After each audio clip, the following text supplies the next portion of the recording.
जय हिंद। देखिए, पिछले क्लास में हम आपको भाग 3 तक कंप्लीट बता दिए थे। भाग 3 हमें कुछ अधिकार देता था और सरकार को करने से रोक देता था कि भैया तुम यहाँ कुछ नहीं कर सकते हो। अब बात करते हैं भाग 4 की। भाग 3 आप कंप्लीट समझ गए होंगे आप लोग कि भाग 3 क्या है, उसका पीडीएफ वगैरह सब चीज़ें। पीडीएफ में डाउनलोड का ऑप्शन नहीं है, आज खुलवा देंगे डाउनलोड का ऑप्शन। उसको बहुत लोग को डाउनलोड करने में प्रॉब्लम हो रहा है। देखिए अब ध्यान से, जो भाग 4 है ये, इसे हम लोग कहते हैं नीति निदेशक तत्व, राज्यों के नीति निदेशक तत्व, ये इसका नाम है, ऑफिशियल नाम है। इसको इंग्लिश में क्या कहेंगे, directive principles of state policy, इसको शॉर्टकट में डीपीएसपी कहते हैं, राज्यों के नीति निदेशक तत्व। अब ये क्या है, बड़ा उड़ जाता है दिमाग से, ये कुछ नहीं है, ध्यान से समझिए। हमारे जो संविधान के जो सलाहकार थे उनका नाम था बीएन राव। ये क्या थे, सलाहकार। इन्होंने एक सलाह दिया कि संविधान में हम 2 तरह के मूल अधिकार रखें। तो देखिए, यह नीति निदेशक तत्व भी एक तरह का मूल अधिकार है, इसीलिए इसे जस्ट मूल अधिकार के बाद में रखा गया है। बीएन राव का कहना था कि 2 तरह के मूल अधिकार रखिए, एक ऐसे मूल अधिकार जिसे हमें अभी तत्काल देना है संविधान लागू होते के साथ, और एक ऐसा मूल अधिकार रखिए जो कुछ समय के बाद दिया जाएगा। अब ये बाद वाला हिसाब क्या, भाई जब देना ही है तो अभी दे दीजिए ना। तो एक्चुअली प्रॉब्लम क्या था कि जब हमारा देश आज़ाद हुआ था तो हमारे पास कुछ पैसे ही नहीं थे इतना कि हम दे सकें। अब ये जो बीएन राव जो दूसरे टाइप के मूल अधिकार की बात कर रहे थे ना, उसमें ऐसे अधिकार थे जो हमें कुछ मिलने चाहिए थे, जैसे फ्री में शिक्षा मिलना था, गौ हत्या नशीली पदार्थों पर बैन लगाना था। अब पता चला देश आज़ाद हुआ था, खाए को पैसे नहीं था, फ्री में शिक्षा कहाँ से दीजिएगा। तो इसीलिए बीएन राव ने कहा कि इसे सेकंड कैटेगरी में रखते हैं। शराब पर प्रतिबंध, अंग्रेजों ने तो एकदम बाल्टी से शराब पी रहा था भारतीयों को कि पी के उल्टल रहो, हमारा तुम विरोध नहीं करोगे। और ये चाहते थे बीएन राव और संविधान निर्माता के अन्य लोग भी कि एक ऐसा कानून बने, एक ऐसा अधिकार रहे जो सरकार शराब पर प्रतिबंध लगा दे, वो दूसरे के तहत हो जाएगा। लेकिन अगर उसी वक्त प्रतिबंध लगाती ना तो दूसरा क्रांति कर देता था यूपी अक्कर सब। समान सिविल संहिता। अब लॉर्ड कॉर्नवालिस आपको पता है, उसने हिंदुओं के लिए अलग कानून लाया, मुसलमानों के लिए अलग कानून ले आया। जबकि बीएन राव का कहना था कि देश में एक ही संविधान रहना चाहिए, हिंदू मुसलमान दोनों के लिए बराबर कानून रहना चाहिए। लेकिन जैसे देश का विभाजन हुआ 1947 में, भयंकर दंगे फसाद हो गए, ये उसको काटो वो उसको काटो।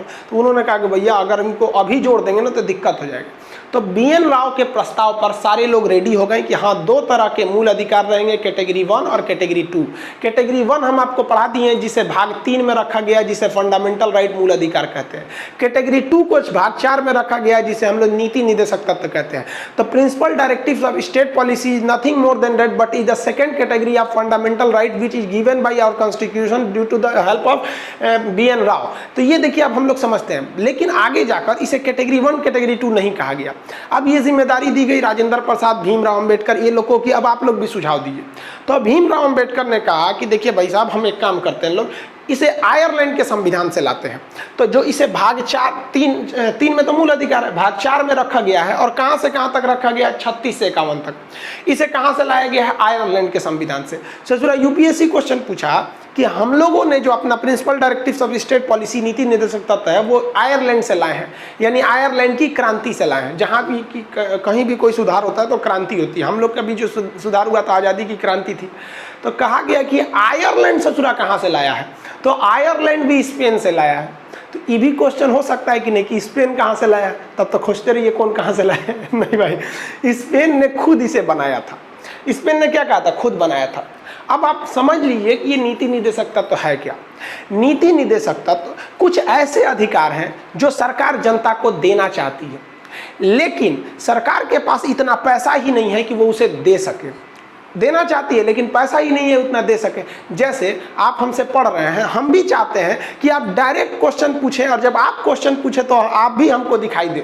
जिस तरह से लाइव क्लास जब पटना में पढ़ाते थे तो वो फैसिलिटी थी कि हमसे कोई लड़का पूछता था तो हम उसका फोटो भी देख सकते थे, वो भी हमको देख सकता था। लेकिन अभी केवल आपको, अभी तो कुछ दिन पहले तक तो कमेंट भी बंद थे, अब आप कल से कमेंट चालू कर दिए, अब चैट चालू कर देंगे। चैट चालू, पहले हमको भी तो सीखना पड़ेगा ना भाई, कैसे चैट करेंगे। पता चला चालू कर दिए, हम ही नहीं दे पा रहे हैं। तो हम क्या चाहते हैं, हम भी आपको कुछ नीति निदेशक तत्व देना चाहते हैं, लेकिन अभी उतना टेक्नोलॉजी ही नहीं है और ना ही उतना संसाधन है जो हम आपको ऐसे दे सके। ऐसे बड़ा सा टीवी लगाएंगे घर बराबर, उसमें कौन कहाँ से क्वेश्चन पूछा दिखने लगेगा। तो ऐसे ही सिद्धांत को संविधान में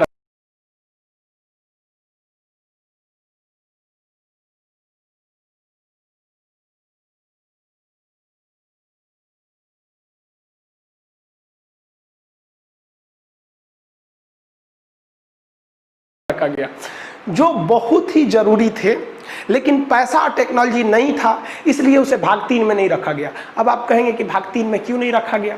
तो देखिए भाई, आप जब पढ़िए ना तो अपने मन में एक सवाल रखिए कि आखिर ऐसा क्यों हुआ।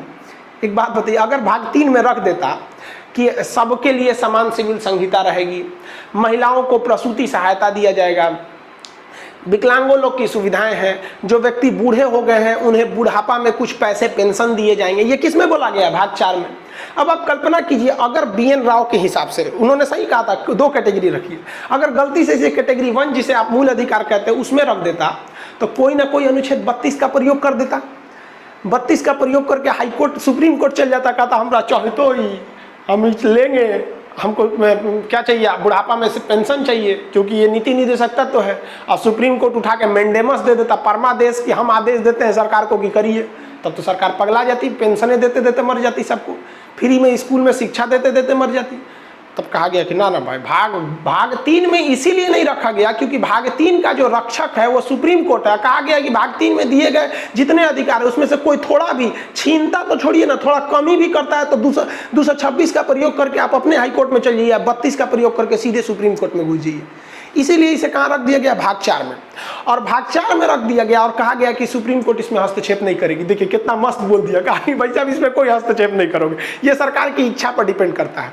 तो मूल अधिकार भी एक विशेष कैटेगरी के, नीति निर्देशक तत्व भी एक विशेष कैटेगरी के अधिकार है, जिसे भाग 4 में 36 से 51 तक रखा गया।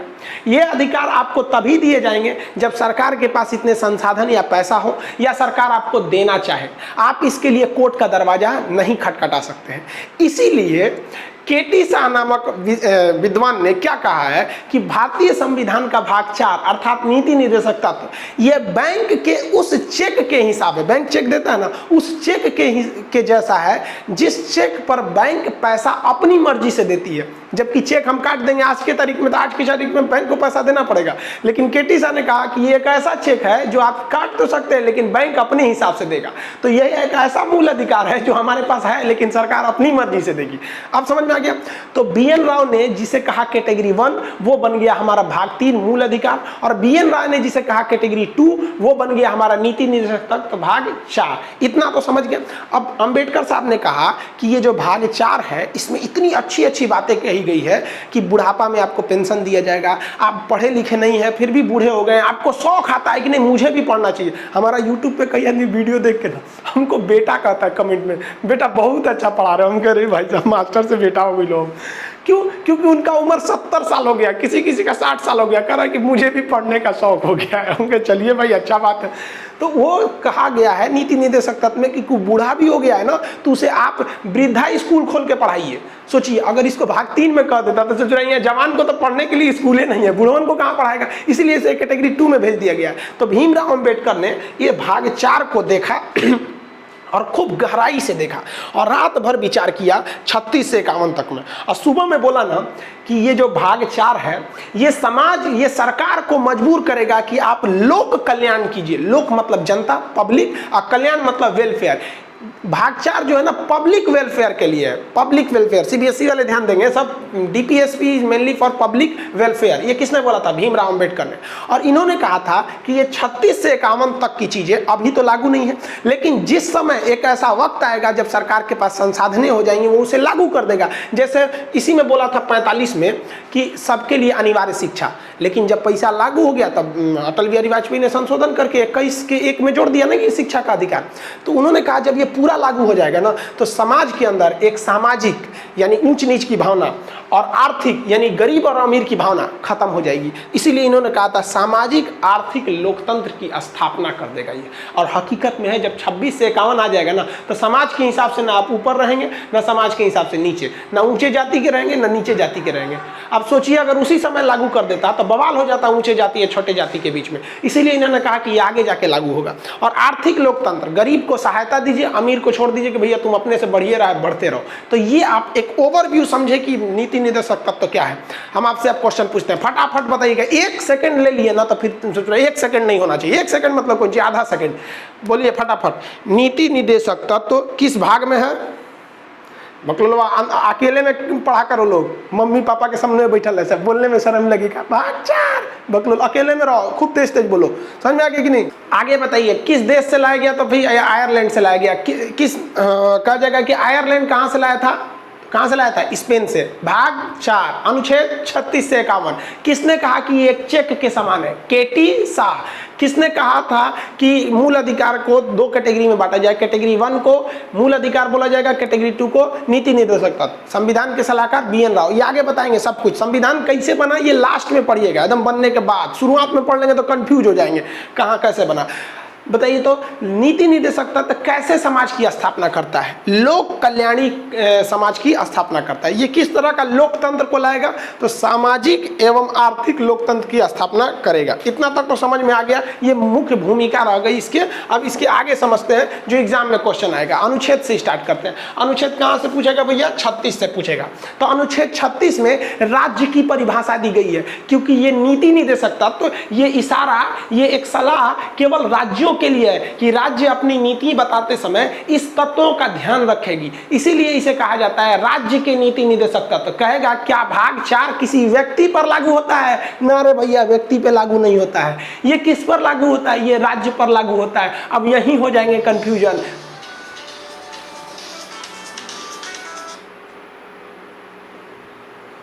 हेलो, अनाथ आश्रम में जितने लड़के हैं अभी फिलहाल में विकलांग बचे हुए हैं, आपको चाहिए तो बोलिए, हम दे सकते हैं।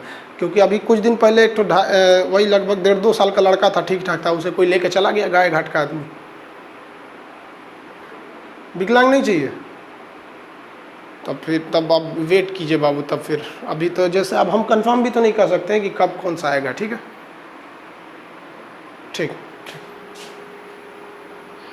अरे यार, ये सब क्लास में फ़ोन कर देता है। देखिए वो कहाँ तक बता रहे थे? तो देखिए ये किसके लिए लागू होता है भाई? राज्यों के लिए लागू होता है। राज्यों के नीति निर्देशक तत्व है। समझ आ गया कि नहीं यार? अब बात समझते हैं कि राज्य कहते किसको है। तो आप याद कीजिए, भाग 3 जब पढ़ाए थे, तो जब मूल अधिकार शुरू हुआ था तो मूल अधिकार में ही कहा गया था राज्य इन मूल अधिकार को नहीं छीनेगी। कहाँ बोला गया था? अनुच्छेद 12 में, याद है ना? अनुच्छेद 12, वहाँ राज्य नहीं छीनेगी। तो राज्य किसे कहते हैं? राज्य उसे कहते हैं जो संस्था अपने पैसे के लिए आत्मनिर्भर हो, अपना नियम कानून खुद बनाती हो और उसका एक क्षेत्र हो, उसे कहते हैं राज्य। जैसे सेंट्रल गवर्नमेंट टैक्स लगाती है, सेंट्रल गवर्नमेंट का अपना एरिया है और वो कानून खुद बनाती है, अपने कर्मचारियों को खुद रखती है। राज्य सरकार, बिहार, गुजरात, राजस्थान, इसका भी एरिया है, ये भी अपना टैक्स खुद लगाती है। एयरपोर्ट अथॉरिटी, वो भी एक राज्य है कि नहीं है? एयरपोर्ट, बिजली विभाग, वो भी एक राज्य है, क्योंकि उसका एरिया है कि ये बिजली विभाग का एरिया है, वो अपना पैसा खुद कमाती है, अपने कर्मचारियों को खुद रखती है। तो ऐसे चीजों को कहते हैं राज्य।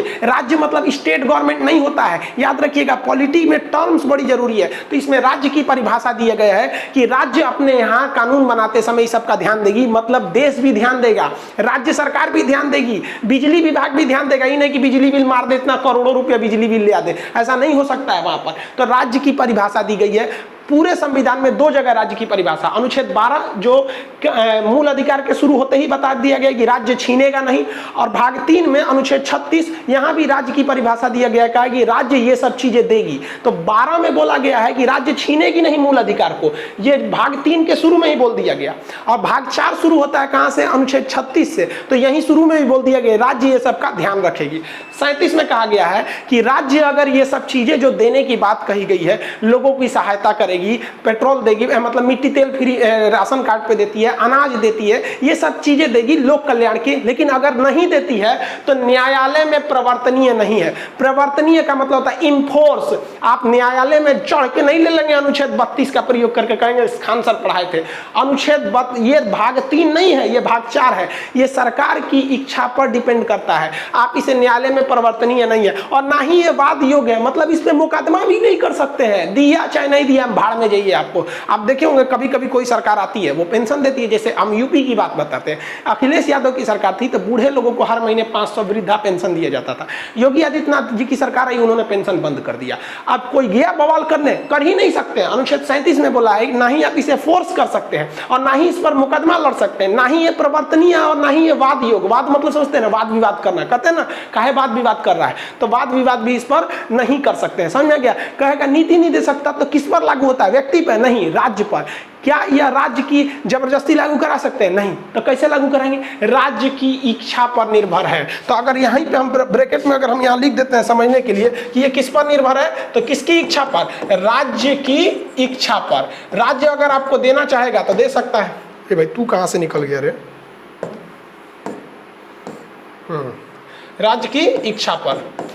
समझ में आ गया कि नहीं आ गया? यहाँ पे इधर उधर कुछ भी करते हैं फेंक देता है यहाँ पे। तो राज्य की इच्छा पर निर्भर हो गया। तो ये 36 में राज्य की परिभाषा, 37 में आप न्यायालय नहीं जा सकते हैं। अब बताएगा कि देंगे क्या क्या। पहले ही धमका दिया कि बबुआ क्या देंगे क्या नहीं, पहले बात समझो।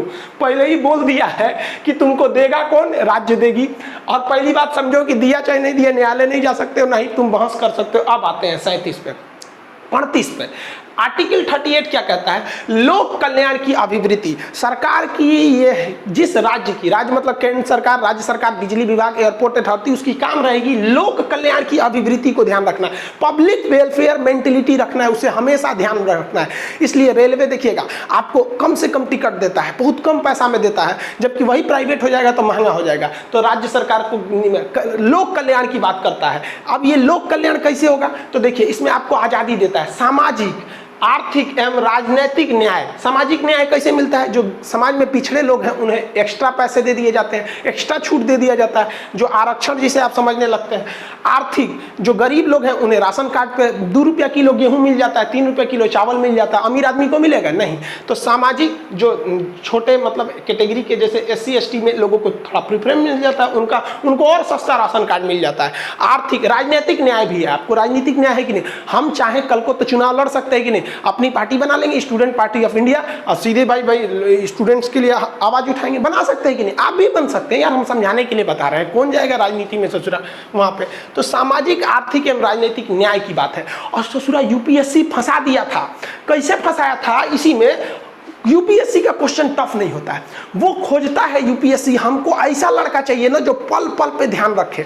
उसने कहा था कि संविधान के नीति निर्देशक तत्व में कितने तरह की न्याय की बात है। तो भैया न्याय की बात कितने तरह की है? तो सामाजिक न्याय होना चाहिए, आर्थिक न्याय होना चाहिए और राजनीतिक न्याय होना चाहिए। अब पूछ दिया था इसी में कि कितने तरह की न्याय की बात है तथा कितने तरह के लोकतंत्र की बात है। तो भैया लोकतंत्र की 2 बतिये है। आप ध्यान से देखिए तो अम्बेडकर साहब की सामाजिक एवं आर्थिक लोकतंत्र, याद रखिएगा कै टाइप का लोकतंत्र? 2 टाइप का, सामाजिक एवं आर्थिक लोकतंत्र। और जबकि न्याय की बात करेगा ना तो सामाजिक न्याय चाहिए ही, आर्थिक न्याय चाहिए, अन्याय कहेगा तो एगो राजनीतिक न्याय भी चाहिए। ध्यान से समझिएगा, लोकतंत्र 2 सामाजिक और आर्थिक लोकतंत्र, यानी लोग जो हैं वो समाज के हिसाब से बराबर रहे और अर्थव्यवस्था के हिसाब से, अमीरी गरीबी के हिसाब से भी बराबर रहे। लेकिन जब न्याय मिलेगा तो यहां भी न्याय मिलना चाहिए, यहां भी न्याय मिलना चाहिए। और ऐसा ना हो कि एक विशेष जाति या एक विशेष समाज के लिए आप फिक्स कर दीजिए कि यही लोग राजनीति में आएंगे। तो राजनीतिक न्याय भी होना चाहिए। छोटे से छोटे चीज को गौर कीजिएगा। समझ में आ गया कि नहीं आ गया? किसी को कोई दिक्कत नहीं है? न्याय कितने टाइप का? 3 टाइप का, सामाजिक, आर्थिक एवं राजनीतिक न्याय। यही बात आपको प्रस्तावना में मिलेगी। हम भारत के लोग भारत को एक संपूर्ण प्रभुत्व संपन्न समाजवादी पंथ निरपेक्ष एवं लोकतंत्रात्मक गणराज्य बनाने के लिए तथा उसके समस्त नागरिकों को सामाजिक, आर्थिक एवं राजनीतिक न्याय, विचार, अभिव्यक्ति, विश्वास, धर्म और उपासना की स्वतंत्रता, प्रतिष्ठा और अवसर की समानता प्राप्त कराने के लिए तथा उससे सब में व्यक्ति की गरिमा और राष्ट्र की एकता, अखंडता सुनिश्चित करने वाली बंधुता बढ़ाने के लिए दृढ़ संकल्पित होकर अपनी संविधान सभा में आज तारीख 26 नवंबर 1949 या मिति मार्ग शीर्ष शुक्ल सप्तमी संवत 2006 विक्रमिको एतद द्वारा इस संविधान को अलंकृत, अधिनियमित एवं आत्मार्पित करते हैं। ये प्रस्तावना है। अभी आपके ऊपर से चल गया होगा। अभी आप सोचते होंगे ना, ये भाई साहब खान साहब तो बड़ी होशियार है। अरे यार कोई होशियार नहीं है। कहा जाता है ना जिसका जो अंधा होता है ना उसके आगे कंडेर आदमी भी होशियार समझता है। ऐसे है। तो अभी क्या है ना, देहात में कहावत कहा जाता है, जहाँ घास न भूस वहाँ रेड़ प्रधान। यही हो गया आप लोग के साथ। अभी आपको नहीं जानते इसलिए आपको हम होशियार लग रहे हैं। आप यकीन मानिए जिस दिन पॉलिटिक्स खत्म होगा ना तो आप कहीं दूध तो रखा खान सर के पास था कौन चीज रे, लेकिन ये मार यूट्यूब पे धमाल मची ले। भाई पढ़ाई लिखाई बहुत ईजी चीज है, बस समझो। और जब नहीं समझेंगे तो दूसरा आदमी विद्वान लगेगा। समझा गया कि नहीं? अब बताइए न्याय कितने टाइप का?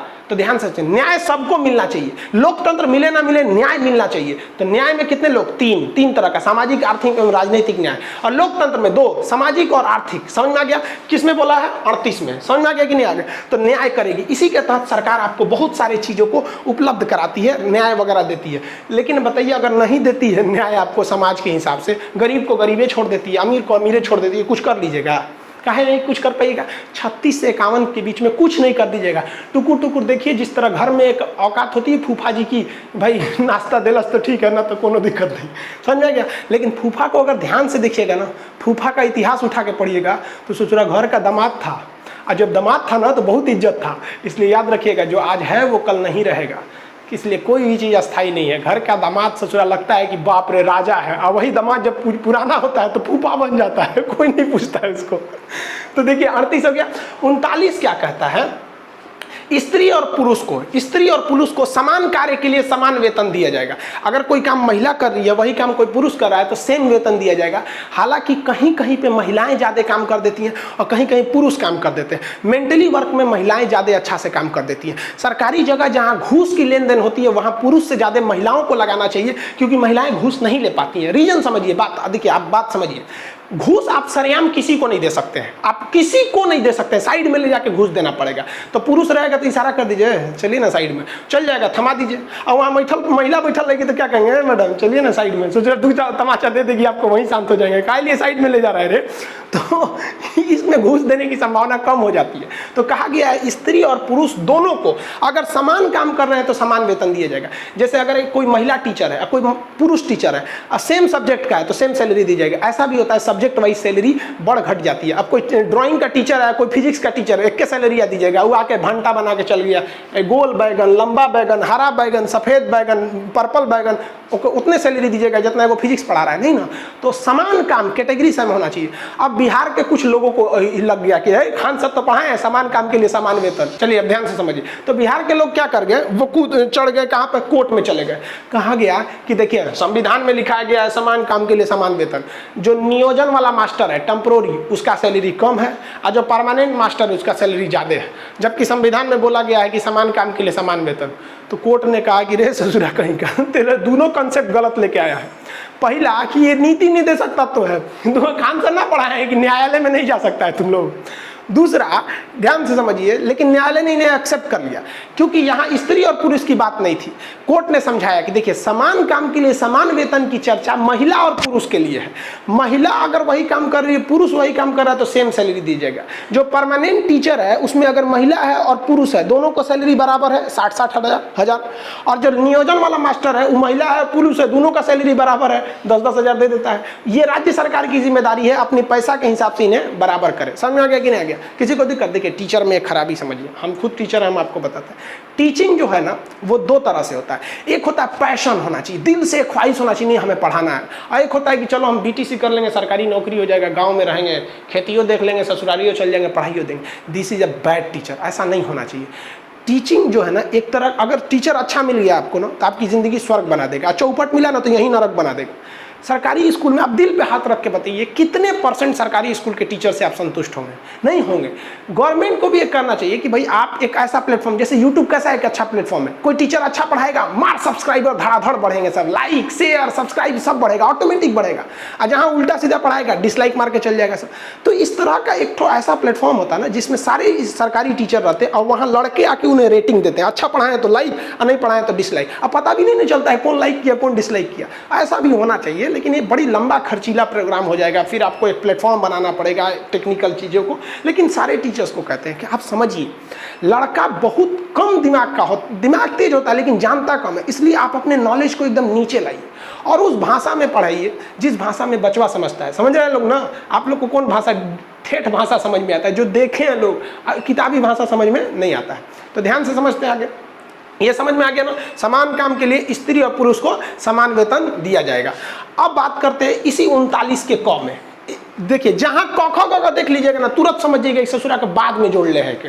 जहाँ क ख ग दिख गया बाद में जोड़ा है, बाद में क्योंकि आप ही बताइए ना, कहीं पे भी अगर चिरकुट उरकुट जोड़ा गया है, कहीं मान लीजिए शर्ट उठ है शर्ट है यहाँ दूसरा रंग का दिख गया, तो समझ जाइए ना कि भाई बाद में जोड़ ले है। कोई भी चीज़ बाद में जुड़ता है तो समझ में आ जाता है। तो क ख ग घ अंगड़ी ये सब जहाँ दिख गए समझिए बाद में जोड़ ले, तो इसे बाद में जोड़ा। कहा गया कि समान न्याय देना चाहिए, सबको बराबर न्याय होनी चाहिए, ये उतना महत्वपूर्ण नहीं है। ये पूछता है निःशुल्क विधि सहायता, यानी फ्री में आपको कानूनी सहायता दिया जाएगा, और ये सरकार आपको फ्री में देगी, सरकार का एक अधिकारी रहेगा। जैसे मान लीजिए कि आपका कोई खेत जोत लिया है, तो आप थाने में जाइएगा तो फ्री में थानेदार बताएगा आपको कि देख हई कागज लाओ, हम तोरा बचा लेंगे। अगर वो ईमानदार रहेगा तो पक्का आपको बचा लेगा, बेईमान रहेगा तो आपको पकड़ लेगा, आपको सोचेगा एकरे से कमाने का एक अच्छा रास्ता है। समझ में आया कि नहीं आ गया? तो ये डिपेंड करता है किस पर, वहाँ पे पब्लिक पे। अब सरकार हर चीज़ के किसी के घर में जा जाके नहीं ना देखेगी कि कहाँ क्या हुआ है। समझ में आ रहा है कि नहीं आएगा? तो इन्वर्टर बहुत हल्ला कर रहा है यहाँ। तो निःशुल्क विधि मतलब क्या होता है? कानूनी सहायता। लेकिन अगर वो दरोगा आपको कानूनी सहायता नहीं दे रहा है तो आप क्या कर लीजिएगा?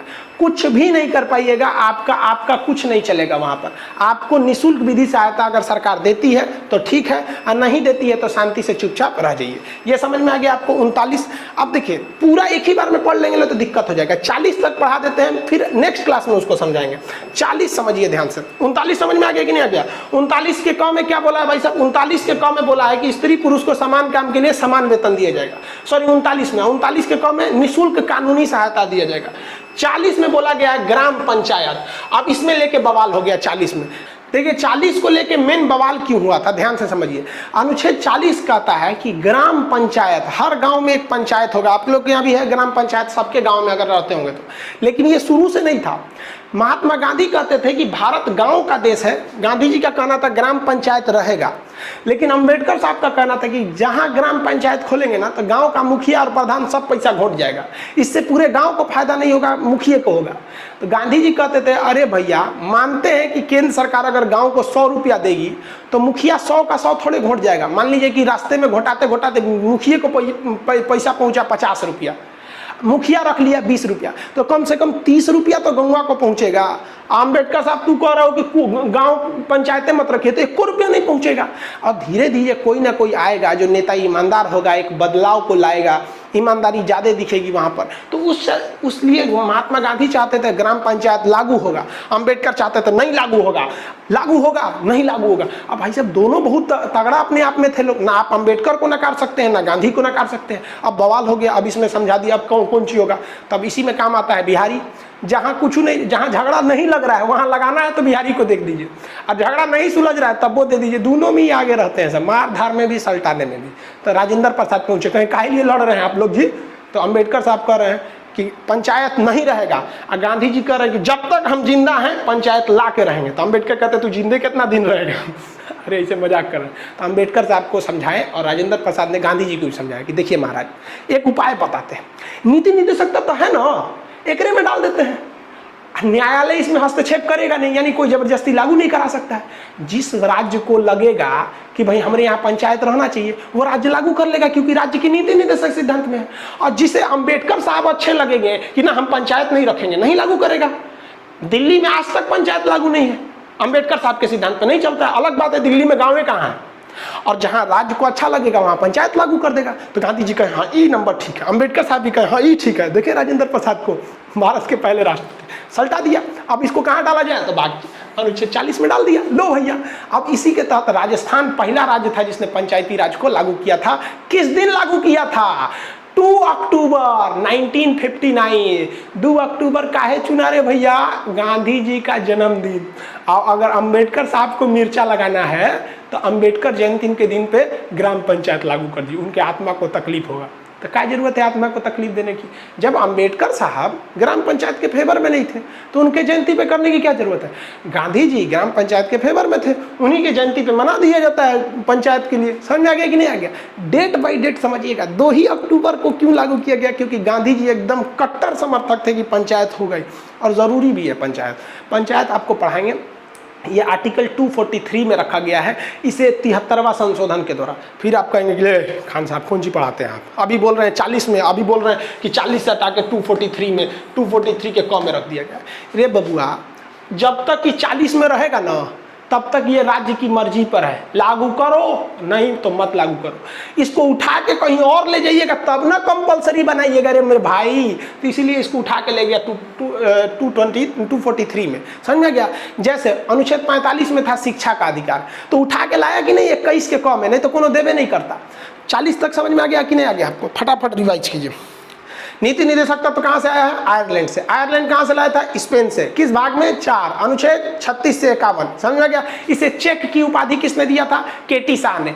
2 कैटेगरी के मूल अधिकार किसने बनाया था? BN राव ने। अरे ये पेज पे है, ये नहीं है तो दूसरे पेज पे है। अच्छा यहाँ है, कोई बात नहीं, BN राव ने दिया था। इंग्लिश में इसे क्या कहते हैं? DPSP, directive principles of state policy, समझ में आ गया। क्या ये न्यायालय द्वारा वाद योग्य है? नहीं। प्रवर्तनीय है? नहीं। इन्फोर्स नहीं कर सकते आप, इसे न्यायालय नहीं जा सकते। ये किस पे डिपेंड करता है? राज्य की इच्छा, राज्य की अर्थव्यवस्था, पैसा पर निर्भर करता है। क्या ये व्यक्ति के लिए है? नहीं। किसके लिए? राज्य को निर्देश दिया गया। राज्य किसे कहते हैं? इसमें सेंट्रल गवर्नमेंट, स्टेट गवर्नमेंट, बिजली विभाग, एयरपोर्ट अथॉरिटी, ये सब आते हैं, सब राज्य में। समझ में आ गया कि नहीं आ गया? किसी को कोई दिक्कत नहीं है? यहाँ तक में कंप्लीट हो गया। यहाँ पे ये किस तरह के लोकतंत्र? 2 तरह के लोकतंत्र, सामाजिक और आर्थिक लोकतंत्र। कितने तरह का न्याय? तो भैया 3 तरह का न्याय। न्याय कौन कौन सा? सामाजिक, आर्थिक एवं राजनीतिक न्याय की बात करता है। अब बताइए 36 में क्या है? परिभाषा। किसकी परिभाषा? राज्य की परिभाषा। नीति निर्देशक तत्व की परिभाषा नहीं है बबुआ, राज्य की परिभाषा। 37 न्यायालय नहीं जा सकते। 38 लोक कल्याण की अभिवृत्ति रखा जाएगा। 38 में क्या कहा गया है भैया? लोक कल्याण की अभिवृत्ति। 39 समान काम के लिए महिला पुरुष को समान वेतन। 39 का क निःशुल्क विधि सहायता। किसी को कानून नहीं समझ में आ रहा है तो SDM DM उसको समझाएंगे। आप ऑफिस में जाते हैं पूछने की सर ऐसे कैसे होगा, समझाता है सब कि नहीं समझाता है।